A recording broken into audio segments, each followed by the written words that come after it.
Mis padres me llevaron a juicio por comprar una casa. No es broma. El mes pasado, compré mi primera casa, después de 10 años de esfuerzo implacable, de vivir a base de fideos instantáneos, y de apenas gastar un centavo. ¿Y mi recompensa? Una citación judicial, de mis propios padres. Tengo 28 años, y el mes pasado logré lo que pensaba que era el sueño americano, comprar mi primera casa después de 10 años de sacrificio brutal, 10 años de fideos ramen, invitaciones rechazadas, y trabajar hasta que no podía mantener los ojos abiertos. Cuando finalmente obtuve esas llaves, sentí que había conquistado el mundo. Luego, 3 semanas después, encontré papeles del juzgado en mi buzón. ¿Los demandantes? Mis propios padres. Me estaban demandando por comprar mi casa. Dejad que eso cale hondo. Antes de sumergirme en esta pesadilla, dejad un comentario diciéndome desde dónde estáis viendo esto, y no olvidéis darle a me gusta y suscribiros. Creedme, querréis quedaros para escuchar cómo la propia familia de alguien podría intentar robarle su sueño. Creciendo en un barrio de clase media en Boston, nunca pensé que mi infancia fuera particularmente inusual. Mis padres, Susan y David Miller, nos proporcionaron una vida cómoda a mí y a mi hermano menor, Kevin. Teníamos una bonita casa en los suburbios, tomábamos vacaciones familiares anuales a Cape Cod, y nunca nos preocupamos por poner comida en la mesa. Desde fuera, parecíamos la familia americana perfecta, pero bajo esa superficie pintoresca, había una realidad diferente. Mis padres, particularmente mi madre, controlaban cada aspecto de nuestras vidas, especialmente nuestras finanzas. Cuando otros niños recibían pagas que podían gastar como quisieran, la mía venía con hojas de cálculo. Literalmente.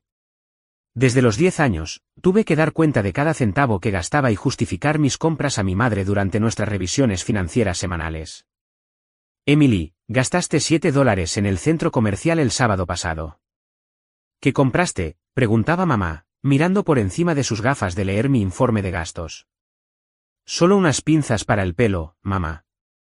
Estaban de oferta. ¿Necesitabas pinzas nuevas? Ya cuento 17 en tu cajón. Este nivel de escrutinio me siguió durante toda mi adolescencia. Cuando conseguí mi primer trabajo a tiempo parcial a los 16 años, trabajando en la tienda de comestibles local, mis padres insistieron en que abriera una cuenta bancaria conjunta con ellos para que pudieran guiar mis hábitos de ahorro. Lo que esto realmente significaba era que supervisaban cada transacción, y cuestionaban cualquier cosa que consideraran innecesaria. Mi hermano, Kevin, 2 años menor que yo, manejó su microgestión financiera de manera diferente. Él la abrazó, internalizó sus valores, y se convirtió en el perfecto protegido financiero. Mientras yo soñaba con la independencia, Kevin parecía cómodo con la supervisión, a menudo informando a nuestros padres sobre mis gastos sospechosos, como una especie de vigilante financiero. Cuando tenía 17 años, descubrí que mi madre había estado abriendo mi correo, incluidas las ofertas de becas universitarias e información de ayuda financiera. La confrontación que siguió reveló sus verdaderas intenciones. La universidad es un gasto innecesario, declaró. Puedes vivir en casa, ir a un college comunitario, y contribuir al fondo familiar en su lugar. El fondo familiar era algo que mis padres habían mencionado con creciente frecuencia a medida que llegábamos a nuestra adolescencia. Aparentemente, se esperaba que cada Miller contribuyera con una porción significativa de sus ingresos a esta olla colectiva que mis padres controlaban. Su propósito permanecía convenientemente vago, pero la expectativa era clarísima. Esa noche, tomé una decisión que definiría la próxima década de mi vida: iba a liberarme de su control financiero, costara lo que costara. Solicité todas las becas disponibles, trabajé turnos extra, y ahorré en una cuenta secreta que abrí usando la dirección de mi amiga para los extractos. Cuando llegaron las cartas de aceptación, elegí una universidad a 3 estados de distancia con el mejor paquete de ayuda financiera. La noche que les dije a mis padres que me iba, la cara de mi padre se puso de un tono morado que nunca antes había visto.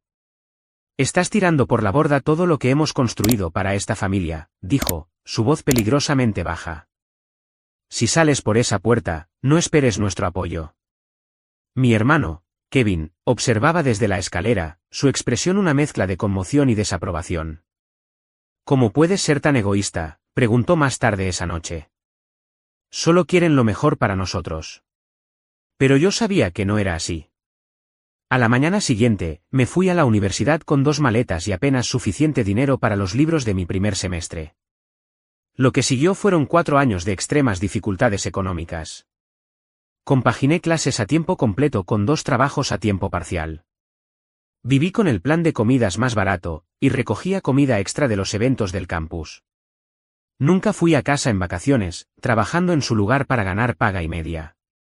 La predicción de mis padres de que volvería arrastrándome después de experimentar la vida real nunca se materializó. En cambio, me gradué con honores, una montaña de deuda estudiantil, y una feroz determinación de construir mi propia independencia financiera completamente bajo mis propios términos. El costo fue alto. Para el día de la graduación, no había hablado con mis padres en casi 3 años. Kevin asistió a mi ceremonia de graduación, pero pasó la mayor parte del tiempo tratando de negociar una reconciliación que siempre incluía la misma estipulación: necesitaba reconocer mi obligación financiera con la familia. Me negué. A medida que avanzaba en mi vida postuniversitaria, llevaba conmigo tanto la carga de estar financieramente sola en el mundo, como la determinación de que algún día tendría algo que fuera verdaderamente mío, algo que nadie pudiera controlar, monitorear, o quitarme. Poco sabía que este sueño eventualmente me llevaría a enfrentar a mi propia familia en los tribunales. Después de graduarme de la universidad, conseguí un puesto de nivel inicial en una firma de marketing en Filadelfia.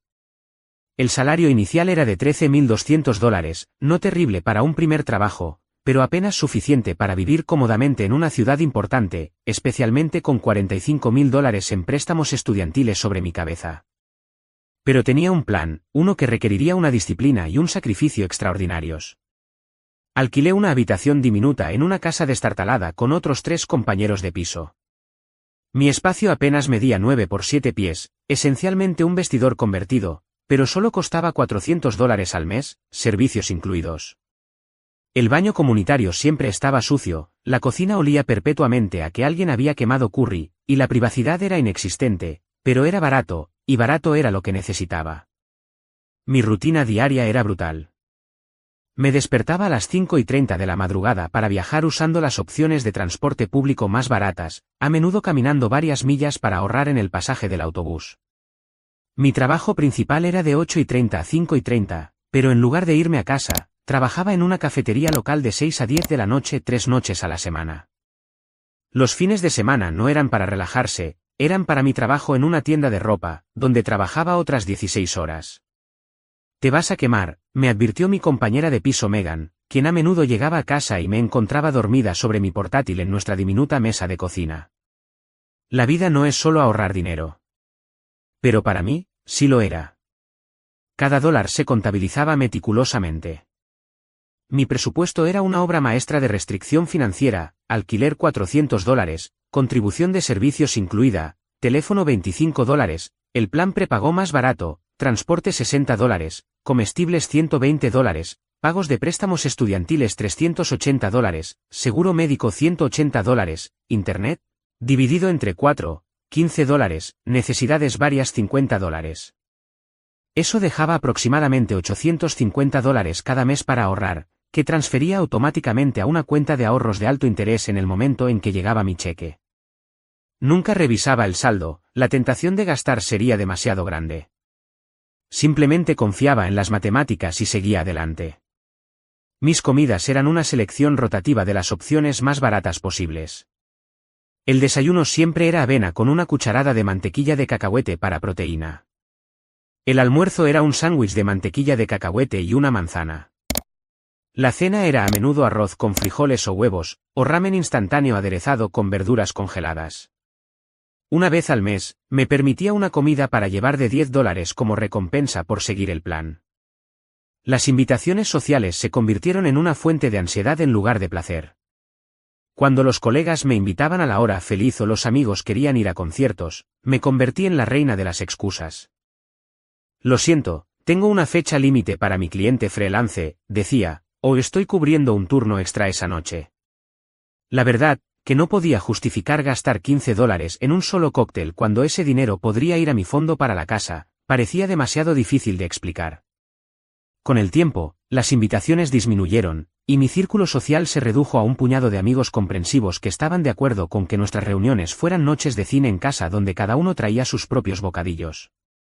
Mi vestuario consistía en los mismos 7 conjuntos rotados durante la semana, todos comprados en tiendas de segunda mano o rebajas. Me cortaba el pelo yo misma. Nunca tomaba vacaciones. Mi único lujo era una suscripción mensual de $10 a un servicio de streaming que compartía con mis compañeros de piso. 3 años después de este estilo de vida, recibí un ascenso que aumentó mi salario a $42.000. En lugar de mejorar mi situación de vivienda o relajar mi presupuesto, simplemente aumenté mi tasa de ahorro. Cuando los amigos de la universidad comenzaron a comprar autos nuevos o a tomar vacaciones europeas, seguí enfocada en mi objetivo. El aislamiento fue quizás la parte más difícil. Salir con alguien era casi imposible, no solo por las restricciones financieras, sino porque explicar mi estilo de vida a posibles parejas inevitablemente llevaba a preguntas incómodas. ¿Estás en algún tipo de problema financiero?, preguntó una cita después de que sugerí que nos encontráramos en un concierto gratuito en el parque en lugar del restaurante que él había propuesto. No, respondí, solo estoy ahorrando para algo importante. Pocos entendían la profundidad de mi compromiso, y menos aún estaban dispuestos a adaptarse a mi estilo de vida frugal. Las relaciones rara vez pasaban de la tercera cita. Para el 5.º año, me habían ascendido de nuevo y ganaba $55.000. También expandí mi trabajo freelance, ingresando otros $15.000 anuales. Mis ahorros crecían más rápido ahora, pero mantenía el mismo estilo de vida espartano. La única concesión que hice a mis crecientes ingresos fue mejorar mi seguro médico a un plan ligeramente mejor, después de que un aterrador ataque de bronquitis me dejara con facturas médicas inesperadas. El 7.º año trajo otro hito profesional significativo, una oferta de trabajo de una agencia de marketing más grande con un salario de $72.000. Por primera vez, me permití una pequeña celebración. Pedí comida para llevar y la comí sentada en mi cama, calculando cómo este aumento de ingresos aceleraría mi cronograma. Al final del 8.º año, me había mudado a un puesto de gerencia, ganando $85.000, más aproximadamente $20.000 de mis clientes freelance establecidos. Mi situación de vivienda había mejorado ligeramente, ahora alquilaba un pequeño estudio por $750 al mes, pero por lo demás, mi estilo de vida seguía prácticamente sin cambios. Todavía rastreaba cada centavo, todavía rara vez socializaba, todavía usaba la misma ropa hasta que se desgastaba. El sacrificio estaba pasando factura. Desarrollé insomnio, rechinando los dientes por la noche mientras inconscientemente calculaba y recalculaba mis proyecciones de ahorro. Perdí el contacto con la mayoría de mis amigos de la universidad, que ahora publicaban fotos de sus bodas y baby showers en las redes sociales. Mi hermano, Kevin, se había casado el año anterior. Me enteré a través de la publicación de Facebook de un primo lejano. Pero las cifras en mi cuenta de ahorros, que finalmente me permití revisar después del 9.º año, hicieron que todo pareciera valer la pena. Había acumulado poco más de $320.000. Combinado con mi excelente puntaje de crédito por años de historial de pagos perfecto, finalmente me acercaba a mi meta. A los 10 años, alcancé el objetivo que me había fijado, $350.000 en ahorros. 10 años y 2 meses después de la graduación, estaba lista para comenzar el proceso de búsqueda de casa. La década de sacrificio estaba a punto de dar sus frutos. Con mi meta de ahorro alcanzada, me permití exactamente una noche para celebrar. Compré una botella de champán, no del caro, los viejos hábitos son difíciles de erradicar, y me senté en el suelo de mi estudio, haciendo una lista de barrios a considerar. Por primera vez en una década, sentí que el nudo apretado en mi pecho comenzaba a aflojarse. A la mañana siguiente, comencé a investigar agentes inmobiliarios. Necesitaba a alguien que entendiera mi situación financiera y respetara el estricto presupuesto que me había fijado. Después de entrevistar a 3 agentes diferentes, elegí a Amanda Davis, una mujer directa de unos 40 años que se especializaba en compradores de primera vivienda.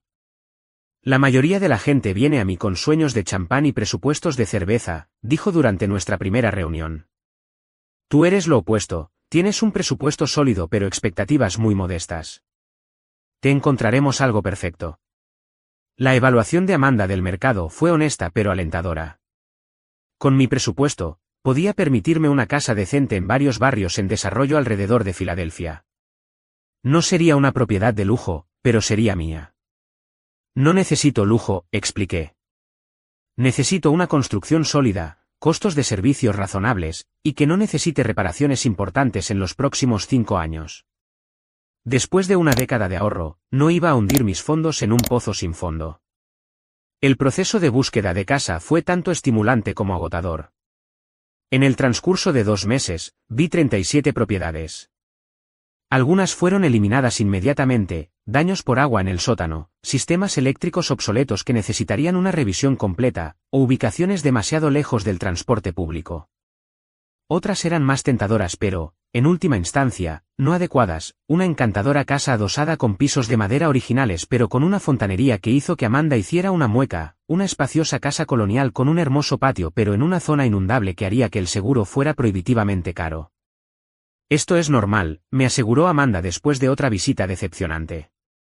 Encontrar la casa adecuada es como tener citas. Tienes que besar muchas ranas. Luego, un martes lluvioso, visitamos una modesta casa de 3 habitaciones en un barrio que estaba en auge. No era perfecta, la cocina necesitaba actualizarse, el patio trasero era pequeño, y los dueños anteriores habían elegido algunos colores de pintura cuestionables. Pero la estructura era buena. El techo solo tenía 5 años, la caldera había sido reemplazada recientemente, y la ubicación estaba a 15 minutos a pie de la estación de tren. Mientras caminaba por las habitaciones, podía imaginar en qué podrían convertirse con algo de pintura y renovaciones simples que podría hacer yo misma con el tiempo. El precio de venta era de $290.000, cómodamente dentro de mi presupuesto, incluso después de reservar fondos para los costos de cierre y un fondo de reparación de emergencia. Quiero hacer una oferta, le dije a Amanda mientras estábamos en lo que potencialmente sería mi oficina en casa. ¿Estás segura? Todavía tenemos 5 casas más para ver esta semana, me recordó. Asentí. Esta se siente bien. Presentamos una oferta de $275.000 esa noche. A la mañana siguiente, el vendedor contraofertó con $285.000. Después de una breve negociación, acordamos $282.000. La inspección no reveló problemas importantes, solo las actualizaciones cosméticas que ya había anticipado. El proceso de aprobación de la hipoteca fue fluido, gracias a mi excepcional puntaje de crédito y mi sustancial pago inicial. Opté por una hipoteca de tasa fija a 15 años en lugar de la estándar de 30 años, otra forma de ahorrar dinero a largo plazo. Las semanas previas al cierre estuvieron llenas de papeleo, llamadas telefónicas, y una creciente sensación de anticipación. Me permití navegar por sitios web de muebles de segunda mano durante mis descansos para almorzar, planeando cómo amueblaría gradualmente mi nueva casa sin romper mi presupuesto. Finalmente, llegó el día del cierre. Me senté en una mesa rodeada de extraños, firmando documento tras documento hasta que se me acalambró la mano. Cuando el agente del vendedor me entregó las llaves, tuve que contener las lágrimas. «Felicidades, propietaria», dijo Amanda, dándome un rápido abrazo. «¿Lo hiciste?» Esa noche, conduje hasta mi nueva casa. Pasé esa primera noche en un colchón inflable en el dormitorio principal, demasiado emocionada para dormir. Hice listas de pequeños proyectos que podría abordar de inmediato: pintar los dormitorios, reemplazar los accesorios del baño, limpiar el sótano ligeramente mohoso. Por la mañana, compraría productos de limpieza y comenzaría a hacer de esta casa mi hogar. Durante las siguientes semanas, mis colegas me felicitaron, aunque pocos entendieron la magnitud de lo que había logrado. Mi amiga más cercana, Rachel, me ayudó a pintar la sala de estar y la cocina, expresando asombro por mi viaje. «No puedo creer que hayas hecho todo esto sola», dijo mientras aplicábamos una segunda capa de azul pálido a las paredes de la cocina. «Sin ayuda familiar, sin herencia, sin pareja con quien dividir los costos, solo tú». Sus palabras me llenaron de orgullo, pero también desencadenaron una comprensión que había estado evitando. Todavía no le había contado a mi familia sobre la casa. A pesar de nuestro distanciamiento, una parte de mí siempre había esperado que lograr este hito pudiera cerrar la brecha entre nosotros. Quizás finalmente entenderían que mi rechazo a su control financiero no era sobre rechazarlos como familia. Después de mucha deliberación, decidí contactarlos. Redacté un breve correo electrónico a mis padres con mi nueva dirección y una foto de la casa, agregando que eran bienvenidos a visitarme si lo deseaban. A Kevin, le envié un mensaje similar con un poco más de información personal, esperando que mi hermano pudiera servir de intermediario. Sus respuestas destrozarían cualquier esperanza de reconciliación y pondrían en marcha eventos que nunca podría haber anticipado. 3 días después de enviar esos correos electrónicos, mi teléfono sonó con el número de mi hermano. Era la primera vez que hablábamos en más de 2 años, y mi corazón se aceleró con nerviosa anticipación. Kevin, qué bueno, ¿qué demonios crees que estás haciendo? Su voz era fría, una ira controlada vibrando en cada sílaba. ¿Yo? ¿Qué? Solo quería compartir mis noticias contigo. ¿Y compraste una casa? ¿Con qué dinero, Emily? La pregunta me confundió. Con mi dinero. He estado ahorrando durante 10 años. La risa de Kevin fue amarga. Claro, porque un trabajo de marketing de nivel inicial paga lo suficiente como para comprar una propiedad en estos días. Intenté explicar mi viaje de múltiples trabajos, la frugalidad extrema, los ascensos, pero me interrumpió. Mamá y papá quieren verte. Este domingo. Cena familiar a las 6. Colgó antes de que pudiera responder. Ese domingo, conduje las 2 horas hasta la casa de mis padres con un nudo en el estómago. La casa se veía exactamente como la recordaba, sus mismos setos cuidadosamente recortados, el mismo revestimiento beige, el mismo letrero de bienvenida de cerámica que mi madre había pintado en una clase comunitaria años atrás. Mi padre abrió la puerta antes de que pudiera llamar. Había envejecido desde la última vez que lo vi, más canas en su cabello, líneas más profundas alrededor de su boca. ¿Emily? Sin abrazo, sin sonrisa, solo mi nombre mientras se hacía a un lado para dejarme entrar.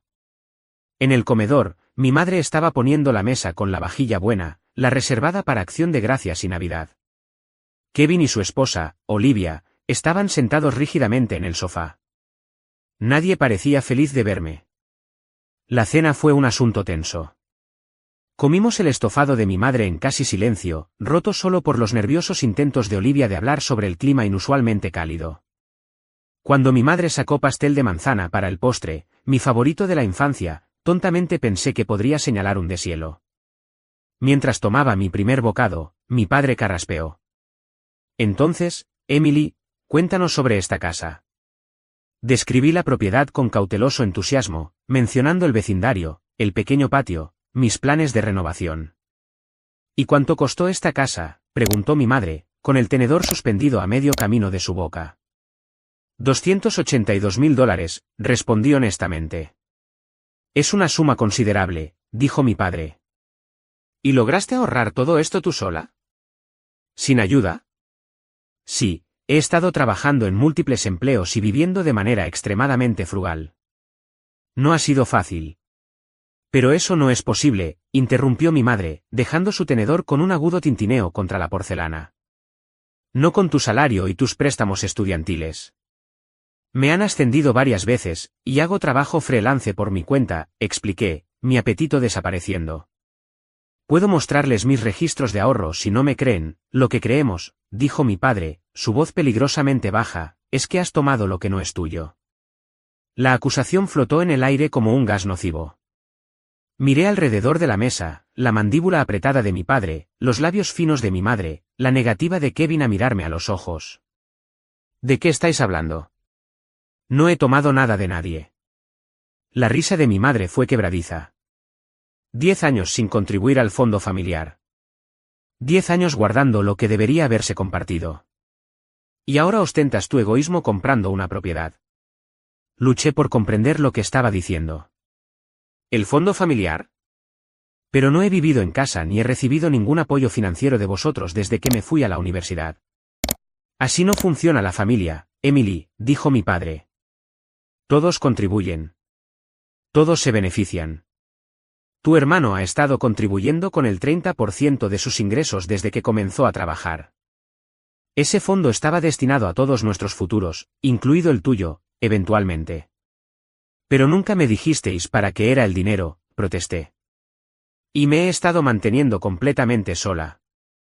Esa fue tu elección, espetó mi madre, pero la obligación permanece. Calculamos que debes aproximadamente $95.000 al fondo familiar, basándonos en lo que deberían haber sido tus ingresos estos últimos 10 años. Casi me ahogo. ¿Esperáis que os dé $95.000? ¿Para qué? Para tu familia, finalmente habló Kevin, levantando la vista con decepción grabada en su rostro. Olivia y yo hemos retrasado tener hijos porque estamos contribuyendo responsablemente. Hemos pospuesto comprar nuestra propia casa. Mientras tanto, tú has estado acaparando dinero para ti misma. Eso no es justo, dije, mi voz elevándose. Trabajé en 3 empleos a veces. Viví en una habitación del tamaño de un armario con 3 compañeros de piso. Comí fideos ramen durante años para ahorrar este dinero. ¿Y ahora lo corregirás?, dijo mi padre con firmeza. Venderás la casa, contribuirás con lo que debes al fondo familiar, y podremos dejar atrás este desagradable asunto. Me levanté tan rápido que mi silla se volcó hacia atrás. No venderé mi casa. Ese dinero es mío. Gané cada centavo con un sacrificio que ni siquiera podéis imaginar. El rostro de mi madre se endureció. Entonces no nos dejas otra opción. 2 semanas después, un mensajero entregó documentos legales en mi nueva casa. Mis padres me demandaban por $95.000, alegando que había malversado recursos familiares y violado acuerdos financieros familiares. Exigían que el tribunal impusiera un gravamen sobre mi nueva casa hasta que pagara lo que, según ellos, les debía. Me senté en mi sofá de segunda mano recién comprado, con los documentos legales temblando en mis manos, mientras todo el peso de su traición se derrumbaba sobre mí. La familia con la que había esperado reconectarme no solo me estaba rechazando, estaban tratando de quitarme la única cosa por la que había trabajado una década para lograr. La mañana después de recibir los papeles de la demanda, llamé al trabajo para decir que estaba enferma por primera vez en mi vida profesional. Pasé horas investigando en línea, tratando de entender cómo mis padres podían tener bases legales para demandarme por dinero que yo misma había ganado. Los conceptos que encontré, fideicomisos constructivos, contratos implícitos, obligaciones financieras familiares, me dejaron cada vez más en pánico. ¿Realmente podrían quitarme mi casa? ¿Podría una década de sacrificio ser borrada por algún oscuro principio legal del que nunca había oído hablar? Para el mediodía, me di cuenta de que necesitaba ayuda profesional. No podía permitirme un abogado caro, pero tampoco podía permitirme perder mi casa. Después de llamar a 8 bufetes de abogados y explicar mi situación, encontré a Daniel Evans, un abogado de derecho de familia que ofrecía una consulta inicial gratuita. Esto es inusual, dijo Daniel, revisando los documentos de la demanda en su modesta oficina más tarde ese día. El espacio estaba desordenado pero organizado, muy parecido al propio Daniel, con su traje arrugado pero sus ojos agudos. ¿Es siquiera legal?, pregunté. No me han dado dinero desde que tenía 18 años. ¿Cómo pueden afirmar que les debo algo? Daniel se reclinó en su silla. Están reclamando algo llamado fideicomiso constructivo, esencialmente argumentando que hubo un acuerdo implícito de que contribuirías a este fondo familiar. Están diciendo que tu capacidad para ahorrar dinero solo fue posible gracias a las ventajas que te dieron, criarte, educarte, inculcarte disciplina financiera. Pero eso es lo que se supone que deben hacer los padres, protesté. Estoy de acuerdo, pero el derecho de familia puede complicarse. La buena noticia es que su caso parece basarse principalmente en apelaciones emocionales en lugar de fundamentos legales sólidos. La mala noticia es que defenderte no será barato ni rápido. El anticipo de Daniel era de $3.500, dinero que había destinado para pintar el exterior de mi casa. Escribí el cheque con mano temblorosa, el primer gasto importante no planificado en más de una década.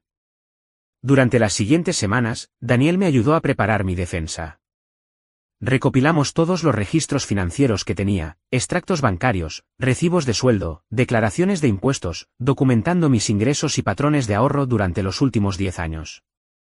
Contacté a antiguos compañeros de piso que podían testificar sobre mi estilo de vida frugal, empleadores que podían verificar mis múltiples trabajos, incluso la oficina de ayuda financiera de la universidad para obtener registros que demostraran que no había recibido apoyo parental. Mientras tanto, la demanda estaba pasando factura emocional. Tenía problemas para dormir, a menudo despertándome con un sudor frío por pesadillas en las que volvía a estar sin hogar. Perdí peso, mi ropa colgaba holgadamente en mi ya delgada figura.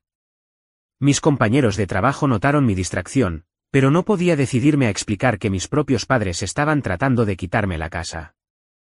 6 semanas después de recibir la demanda, tuvimos nuestra primera comparecencia ante el tribunal, una audiencia preliminar donde ambas partes presentarían argumentos iniciales.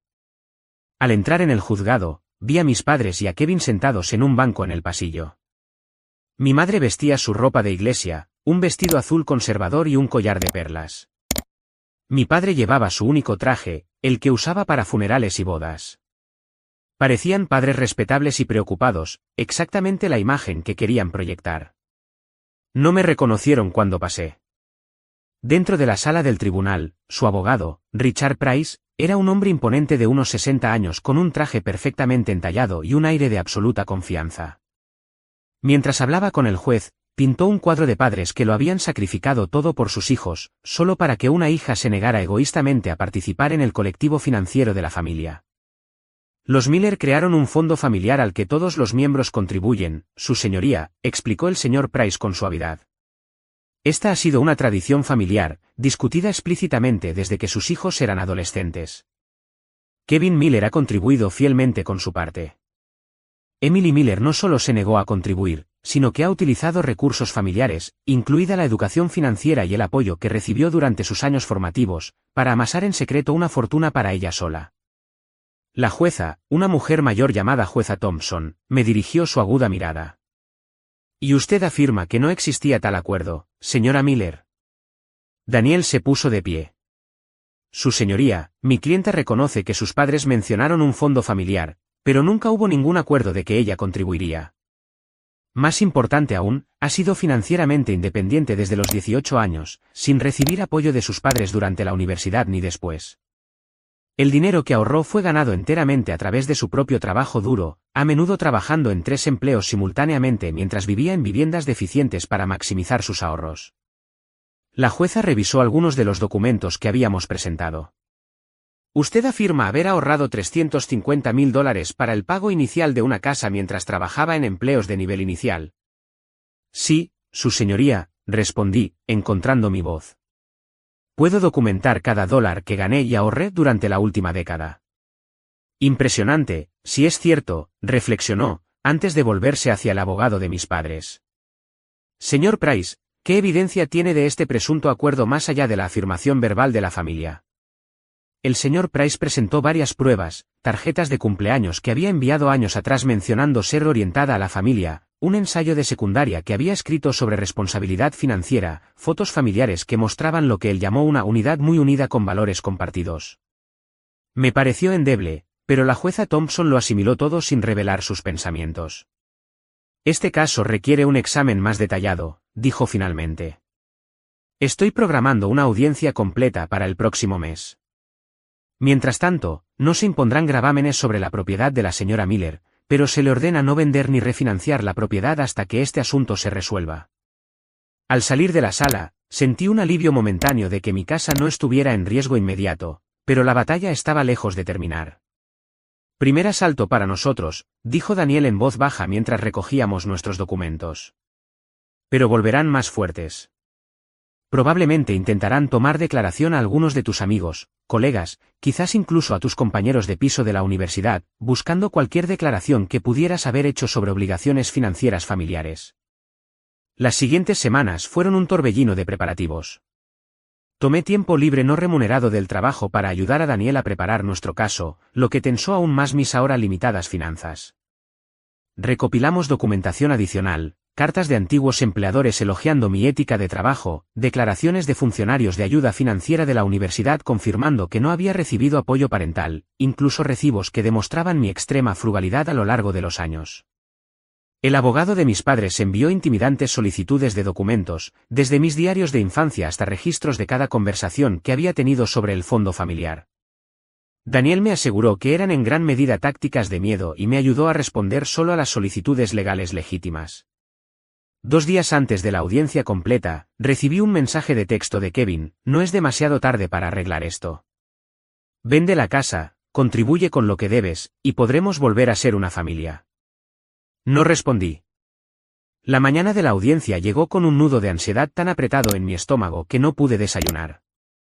Me vestí con el atuendo más profesional que tenía, un vestido azul marino que había encontrado en una tienda de consignación años atrás, guardado para reuniones importantes con clientes. La sala del tribunal parecía más concurrida esta vez. Mis padres habían traído a varios amigos de la familia como testigos de carácter. Reconocí a mi tía Carol, la hermana de mi padre, que siempre se había puesto del lado de mis padres en cualquier disputa familiar. Estaba el pastor Green de su iglesia, y los Jones, vecinos de toda la vida que me habían visto crecer. De mi lado de la sala se sentaban dos antiguos compañeros de piso que habían accedido a testificar, mi primera jefa, Jennifer, de la firma de marketing, y Rachel, mi amiga más cercana, que me había ayudado a pintar mi nueva casa. El contraste no pasó desapercibido, familia contra familia elegida.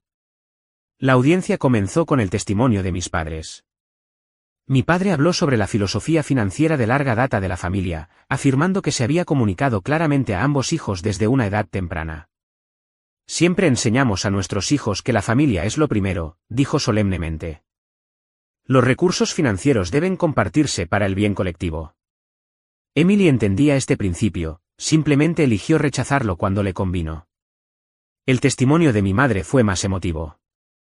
Describió los sacrificios que habían hecho por mi educación, la sabiduría financiera que habían tratado de impartir, y su desconsuelo por mi traición. Solo queremos lo que es justo, dijo, secándose los ojos con un pañuelo. Kevin y Olivia han retrasado formar su familia para cumplir con sus obligaciones. Emily necesita hacer lo mismo. Su abogado presentó fotografías ampliadas de cenas familiares, reuniones festivas, y mi graduación de secundaria, intentando establecer la imagen de una familia unida y convencional con valores y expectativas compartidos.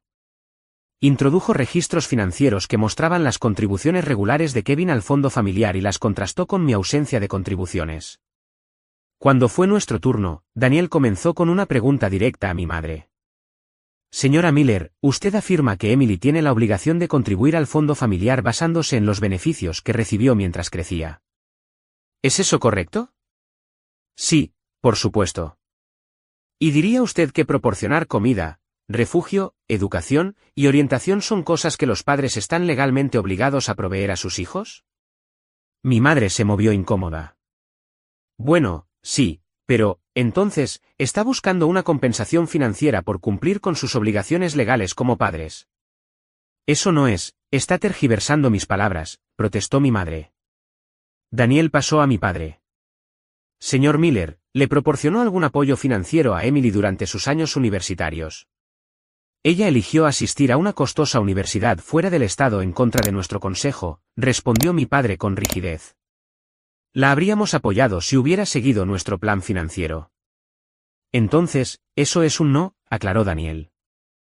¿Y desde su graduación universitaria, le ha proporcionado alguna ayuda financiera de cualquier tipo? ¿Vivienda?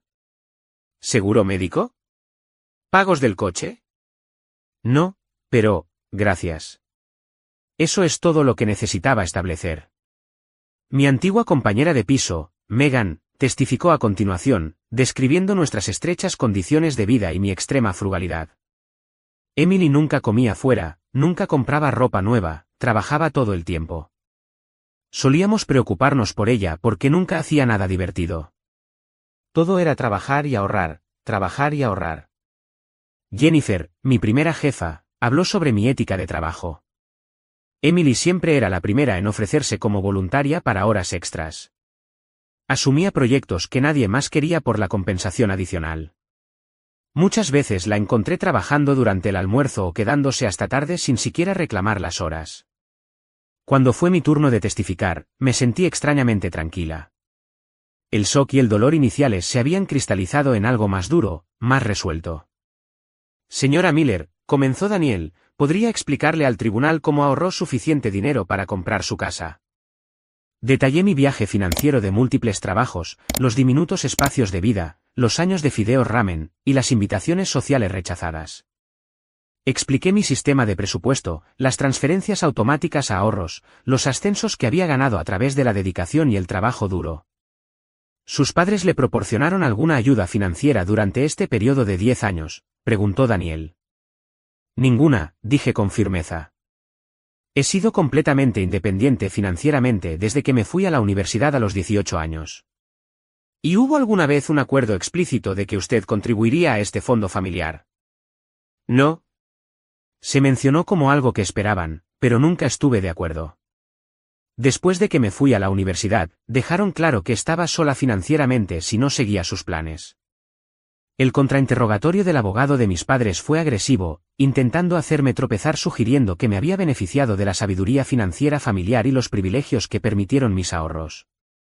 ¿No es cierto?, preguntó con una sonrisa de suficiencia, que la misma disciplina financiera que usó para ahorrar este dinero fue inculcada por sus padres. Hice una pausa, considerando mi respuesta cuidadosamente. La disciplina financiera que mis padres me enseñaron era sobre control, no independencia. Lo que hice, trabajar en múltiples empleos, vivir en condiciones deficientes, sacrificar cualquier calidad de vida durante una década, no fue lo que ellos me enseñaron. Eso, lo aprendí por mi cuenta, por necesidad. El punto de inflexión llegó durante el nuevo testimonio de mi madre. Intentando fortalecer su caso, cometió un error crítico. Emily siempre ha sido financieramente irresponsable, afirmó. En la universidad, constantemente pedía dinero para emergencias. La ayudamos en numerosas ocasiones. Daniel se abalanzó. Señora Miller, usted testificó previamente bajo juramento que no proporcionó ningún apoyo financiero a su hija durante la universidad. Ahora afirma que sí lo hizo. ¿Qué declaración es verdadera? Mi madre se sonrojó, buscando ayuda en su abogado. Bueno, podría haber habido algunos pequeños préstamos. ¿Tiene registros de estos préstamos? ¿Recibos? Transferencias bancarias, presionó Daniel. Era efectivo, dijo mi madre débilmente. La familia no guarda recibos. No más preguntas, dijo Daniel, sentándose con un satisfecho asentimiento hacia mí. En su declaración final, la expresión de la jueza Thompson no reveló nada. Revisó la evidencia presentada, señaló las contradicciones en el testimonio de mis padres, y reconoció la sustancial documentación de mi viaje financiero independiente. Este tribunal no encuentra evidencia de ningún acuerdo legalmente vinculante que requiera que la señora Emily Miller contribuya al fondo familiar de sus padres. El dinero que ahorró fue ganado a través de su propio trabajo, sin apoyo ni contribución parental. La demanda de los demandantes es desestimada. Miró directamente a mis padres. Señor y señora Miller, si bien las familias pueden tener sus propias expectativas internas, este tribunal no puede y no hará cumplir presuntos acuerdos que no tienen base legal y parecen tratarse principalmente de control en lugar de un genuino bienestar familiar. El mazo cayó con un golpe definitivo que pareció hacer eco de la ruptura de los tenues lazos familiares que quedaban. El periodo inmediatamente posterior al fallo de la jueza fue confuso. Daniel me estrechó la mano con firmeza, su rostro usualmente serio se transformó en una sonrisa de satisfacción. Felicidades. Tu casa está a salvo. Debería haberme sentido triunfante, en cambio, me sentí vacía. Miré al otro lado de la sala donde estaban sentados mis padres, el rostro de mi madre hundido entre sus manos, el brazo de mi padre alrededor de sus hombros, su expresión pétrea. Kevin estaba cerca, susurrando algo a su abogado, lanzándome miradas ocasionales. Mientras recogía mis documentos, un oficial del tribunal se acercó. Señora Miller, su familia está siendo escoltada por separado para evitar cualquier confrontación. Puede salir por las puertas principales en unos 10 minutos. Asentí aturdida, agradeciéndole la consideración que no se me había ocurrido solicitar. Daniel me ayudó a guardar nuestras pruebas en mi desgastada bolsa de mensajero, dándome consejos prácticos sobre cómo presentar la sentencia y asegurar que el caso se cerrara formalmente en los registros de propiedad. ¿Apelarán?, pregunté en voz baja. Podrían intentarlo, pero no tienen fundamentos. La jueza fue muy clara, me aseguró Daniel. Esto se acabó, Emily. Ganaste. Sin embargo, la victoria no se parecía en nada a lo que había imaginado. Mientras esperaba que mis padres se fueran, me senté sola en la sala ahora vacía, la magnitud de lo sucedido asentándose sobre mí. No solo había luchado contra mi familia en los tribunales, sino que había expuesto públicamente la disfunción que había moldeado mi vida. No habría reconciliación, ni cenas familiares felices en mi nueva casa, ni curación de viejas heridas. Cuando finalmente salí del juzgado, entré en la brillante luz del sol de la tarde, sintiéndome a la vez más ligera y más pesada, libre de la amenaza inmediata pero cargada por la finalidad de la ruptura familiar. Estaba a mitad de camino hacia mi coche cuando oí pasos que se acercaban rápidamente por detrás. Emily, espera. La voz de Kevin. Me giré instintivamente, tensándome. Se detuvo a unos metros de distancia, con el rostro sonrojado, ya fuera por correr o por la emoción. ¿Cómo pudiste hacerles eso? ¿Tienes idea de cómo los hace ver esto? La vergüenza que has causado. Estudié el rostro de mi hermano, los rasgos familiares contorsionados por una ira que parecía provenir de un lugar de genuino dolor. Por un momento, sentí un destello de duda. ¿Había sido demasiado dura, demasiado intransigente? Entonces recordé la última década de sacrificio, las vacaciones solitarias, las comidas omitidas para ahorrar unos dólares, las noches pasadas trabajando hasta el agotamiento mientras mis compañeros construían carreras, relaciones, vidas, todo conduciendo al momento en que mis propios padres intentaron quitármelo todo mediante la manipulación legal. Como pude, repetí, mi voz sorprendentemente firme. ¿Cómo pudieron ellos demandar a su propia hija por dinero que ella misma ganó? ¿Cómo pudiste apoyarlos en esto? Nunca se trató del dinero, insistió Kevin, bajando la voz mientras una pareja pasaba junto a nosotros en las escaleras del juzgado. Se trata de lealtad familiar, de poner el bien colectivo por encima de los deseos individuales. No, Kevin, se trata de control. Siempre lo ha sido. Se pasó una mano por el pelo, un gesto tan familiar que me dolió el corazón a pesar de todo. Siempre has sido egoísta, siempre pensando solo en ti misma. ¿Es eso lo que realmente, no entiendes? Entiendo perfectamente, interrumpí. Entiendo que mamá y papá te han convencido de que la familia significa renunciar a tu autonomía, que el amor es condicional al cumplimiento. Eso no es familia, Kevin. Eso es control. Su rostro se endureció. Te crees mucho más inteligente que todos los demás, tan independiente. Pero cuando estés sola en esa casa que compraste con tu precioso dinero, ¿quién estará ahí para ti? ¿A quién le importará? La pregunta dio en el blanco, sondeando el miedo que me había atormentado durante años de ahorro solitario. Pero ahora tenía una respuesta. Personas que me aman sin condiciones, dije en voz baja. Amigos que apoyan mis sueños en lugar de tratar de poseerlos. Esa es la familia que he construido mientras tú estabas ocupado siendo el hijo perfecto. Kevin retrocedió como si lo hubiera empujado físicamente. Tienen razón sobre ti. No solo eres egoísta, eres cruel. Siento que te sientas así, dije, y lo decía en serio. Mi puerta siempre está abierta si alguna vez quieres tener una relación que no esté definida por las reglas de mamá y papá. Pero no me disculparé por construir una vida bajo mis propios términos. Se dio la vuelta sin decir otra palabra, caminando rápidamente hacia el estacionamiento donde presumiblemente esperaban nuestros padres. Lo vi irse, el último hilo frágil que me conectaba con mi familia biológica rompiéndose con cada paso que daba. Esa noche, me senté en el suelo de mi sala de estar, rodeada por los escasos muebles que había seleccionado cuidadosamente para mi hogar. La victoria se sentía a la vez profunda y dolorosa. Había defendido mi derecho a los frutos de mi trabajo, pero a costa de cualquier esperanza de reconciliación familiar. Tomé mi teléfono y llamé a Rachel. Se acabó, le dije cuando contestó. Gané. Eso es increíble, exclamó. Deberíamos celebrar. Traeré champán, del bueno esta vez. Me encontré sonriendo a pesar de todo. ¿Podrías traer también a esos amigos que mencionaste? ¿Los que son buenos pintando? Creo que es hora de que finalmente termine de hacer de esta casa un hogar. 2 horas después, mi sala de estar vacía estaba llena de Rachel y 4 de sus amigos, todos armados con brochas, pizza, y genuinas felicitaciones. Mientras trabajábamos pintando el pasillo del suave verde que había seleccionado cuidadosamente meses atrás, me di cuenta de algo importante: la familia no siempre es a quien naces, a veces es a quien eliges y quien te elige a ti. Las semanas siguientes a la victoria judicial trajeron una extraña mezcla de paz y dolor. Con la amenaza legal eliminada, finalmente pude concentrarme en instalarme de verdad en mi hogar. Pinté cada habitación con colores que había investigado meticulosamente para lograr el equilibrio perfecto entre calma y energía. Recorrí tiendas de segunda mano y rebajas en busca de muebles que expresaran mi estilo personal en lugar de simplemente satisfacer necesidades funcionales mínimas. Lentamente, mi casa comenzó a sentirse como un hogar ganado con sacrificio y protegido con determinación.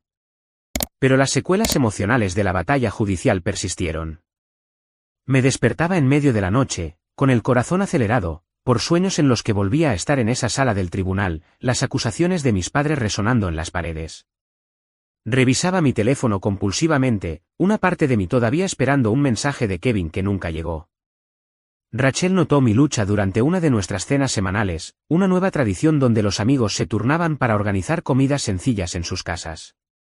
Ganaste el caso, Emily, pero sigues luchando contra algo, observó mientras me ayudaba a lavar los platos después de que todos los demás se habían ido. ¿Has pensado en hablar con alguien profesionalmente? Quiero decir. Inicialmente me había resistido a la idea, la terapia parecía un gasto innecesario después de una década de frugalidad extrema. Pero el persistente vacío dentro de mí no podía llenarse con muebles nuevos o pintura fresca. Después de investigar opciones asequibles, encontré a la doctora Elizabeth Adams, una terapeuta que ofrecía tarifas de escala móvil por sus servicios. El distanciamiento familiar es su propio tipo de duelo, explicó la doctora Adams durante nuestra primera sesión. Estás de luto no solo por la relación que tenías, sino por la relación que desearías haber tenido. Durante los siguientes meses, nuestras sesiones semanales me ayudaron a procesar las complejas emociones que había reprimido durante mi viaje de ahorro de 10 años. No solo había estado acumulando dinero, había estado construyendo un muro alrededor de mi corazón, protegiéndome del amor condicional que había moldeado mi infancia. El intento de tus padres de controlar tus finanzas no se trataba realmente de dinero, sugirió la doctora Adams una tarde. El dinero era solo la herramienta que usaban para exigir cumplimiento y castigar la independencia. Entonces, ¿por qué sigo sintiéndome culpable?, pregunté. Como si hubiera hecho algo malo al quedarme con lo que gané. Porque programaron esa respuesta en ti desde la infancia, dijo suavemente. Cuestionar su autoridad, incluso como adulta, desencadena esa vieja culpa. Eso no significa que la culpa esté justificada. Junto con la terapia, expandí lentamente mi círculo social. Los amigos que me habían apoyado durante el caso judicial se convirtieron en figuras habituales en mi vida. Comenzamos un club de cenas mensual que rotábamos entre nuestras casas. Me uní a un huerto comunitario a 3 cuadras de mi casa, encontrando una alegría inesperada en cultivar mis propias verduras. 6 meses después del caso judicial, recibí un mensaje de texto inesperado de Kevin: ¿podemos hablar? Nos reunimos en una cafetería neutral a medio camino entre nuestras casas. La conversación fue incómoda, tensa por el dolor no expresado y los desacuerdos persistentes, pero fue un comienzo. No digo que mamá y papá tuvieran razón, dijo, mirando su taza de café, pero no creo que entiendas cómo tu partida los afectó, nos afectó a todos. Yo no dejé a la familia, Kevin, respondí con cuidado. Dejé su control. Hay una diferencia. Él no estuvo de acuerdo, pero tampoco discutió. Nos separamos con un plan tentativo de reunirnos de nuevo el mes siguiente, en el pequeño puente que comenzaba a formarse sobre el abismo entre nosotros. Mis padres permanecieron distantes. A través de Kevin, supe que le habían dicho a la familia extendida que yo tenía problemas legales, pero no especificaron la naturaleza del caso judicial. La narrativa familiar había sido reescrita para preservar su imagen mientras me presentaban como la hija problemática. Dolió, pero con la ayuda de la doctora Adams, estaba aprendiendo a separar su percepción de mi realidad. No puedes controlar su historia sobre ti, me recordó. Solo puedes vivir tu verdad y dejar que los resultados hablen por sí mismos. Y los resultados estaban hablando. Un año después de ganar el caso judicial, recibí un ascenso significativo en el trabajo. La casa por la que tanto había luchado para conservar aumentaba de valor a medida que el vecindario continuaba desarrollándose. Incluso había comenzado un pequeño fondo de emergencia para otros en situaciones como la mía, personas que escapaban de relaciones financieramente controladoras y que necesitaban apoyo temporal. El cambio más profundo, sin embargo, fue interno.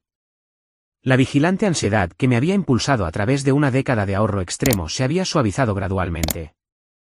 Aprendí a disfrutar de pequeños placeres sin culpa, una comida en un buen restaurante para celebrar un logro laboral, un viaje de fin de semana con amigos a una playa cercana, flores para la mesa de mi cocina solo porque me hacían sonreír.